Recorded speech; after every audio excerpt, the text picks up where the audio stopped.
Hoje o nosso estudo de Romanos vai ter uma participação muito especial. Pela primeira vez, quem vai estar aqui com a gente é a Débora Valverde. A Débora é psicóloga, é minha amiga de muitos anos e ela aceitou o desafio de compartilhar com a gente aquilo que Romanos 12 despertou no seu coração. Eu acho muito bonito quando a gente pode olhar para a palavra de Deus a partir de perspectivas diferentes, porque Deus ele usa histórias, experiências e dons que são diferentes para nos fazer enxergar aquilo que ele está falando conosco. Então hoje ela vai compartilhar com a gente alguns dos temas de Romanos 12 que mais chamaram a atenção dela e como que ela enxergou esses ensinamentos na prática. Débora, seja muito bem-vinda e agora vamos para Romanos 12. Bom dia, gente. Tô aqui desafiada pela Diva para fazer Romanos 12. E tem mil coisas aqui nesse capítulo e eu tô, ai meu Deus, por onde começar? Mas enfim, eu separei por alguns tópicos. O primeiro é sobre o sacrifício vivo. Como se sacrificar para Deus, né? Eu falei, caramba, isso é muito forte, porque a gente tem que. Ele fala assim: ofereçam o corpo de vocês como sacrifício vivo, santo e agradável. Quer dizer, esse sacrifício eu não ouvi o meu corpo. Né, eu não ouvi os meus próprios desejos, e isso tem tudo a ver com o cristianismo, né? A gente morre pra gente, pra viver em Cristo. E não se amoldem ao padrão desse mundo, mas transformem-se pela renovação da sua mente. Essa renovação da sua mente, talvez por eu até ser psicóloga, eu entendo da forma de você reaprender a ver as coisas com outros olhos, né? Então, a gente enxerga a vida com os olhos que a gente foi moldado dentro da nossa família, dentro da nossa cultura. Então, quando eu tenho que enxergar a vida de uma forma diferente, eu tenho que primeiro aprender esse novo molde, né? E o processo, ele funciona mais ou menos, primeiro eu identifico como eu penso, como eu enxergo, eu entendo a minha forma, né? Como que é o meu corpo, como que é a minha mente. Uma vez que eu tenho a consciência, eu consigo entender como Cristo, como Jesus pensa, como Deus quer que eu pense, qual que é esse novo molde. E aí eu me coloco ali, me transformo então dentro daquele molde e vou implementando o meu comportamento agora de uma forma diferente.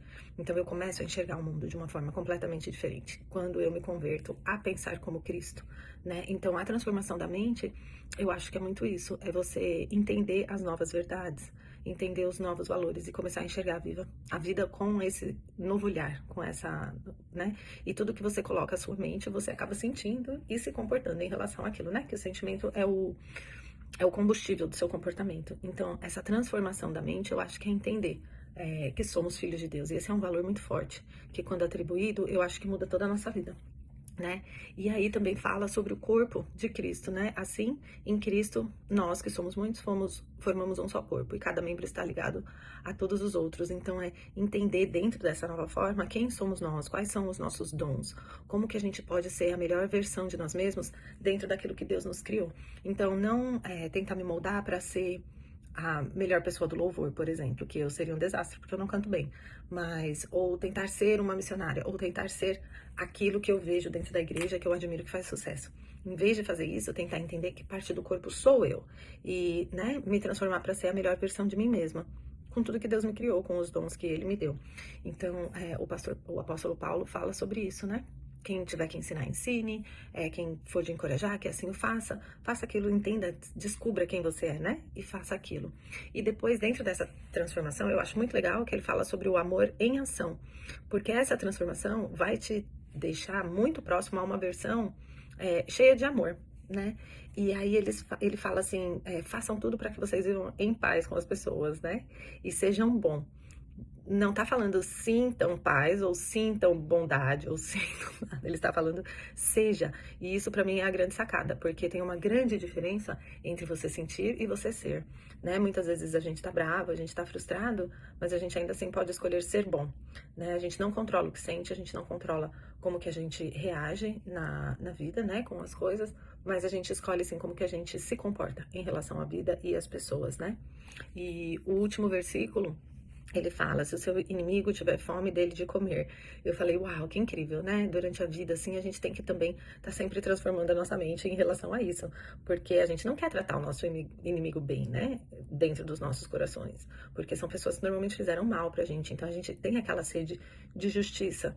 E ele não esquece disso, ele fala que isso é atribuído a Deus, essa justiça, que ele que vai lidar com isso, né? Ele fala, nunca procurem vingar-se, mas deixem a Deus a ira, pois está escrito, minha vingança e eu retribuirei, diz o Senhor. Ao contrário, se o seu inimigo tiver fome, dele de comer. E talvez algumas pessoas não veem isso, né? Mas Se você se comportar dessa forma, dando de comer ao seu inimigo, pra mim atribui quase uma vingança maior, porque te coloca numa posição muito honrosa quando você pode fazer o mal e não faz o mal. Isso é uma vingança, isso é uma troca, né? De sair do papel de quem não tinha poder para quem tem poder. Quando você faz o bem, você está no papel de prover. E o provedor é sempre um papel de honra.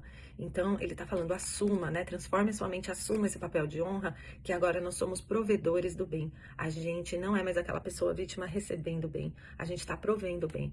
E isso requer humildade. Mas, ao mesmo tempo, se você entende que prover o bem, né? Fazer o bem, então, daquilo que depende de você, vivam em paz com os homens. Nunca procurem vingar-se. Se o seu inimigo tiver fome dele de comer, se tiver sede dele de beber, fazendo isso, você amontará brasas vivas sobre a cabeça dele. Não se deixem vencer para o mal, mas vençam o mal com o bem. Isso é uma receita de sempre se colocar num lugar de muita honra, né? De prover o bem. Então, eu acho que chega até a ser irônico, né? Você, em vez de fazer o mal e achar que você tem um poder, você se colocar nesse lugar de honra de prover. Então, esses são a minha interpretação aqui de Romanos 12. Espero que isso ajude. Tenham um bom dia, meninas. Beijo.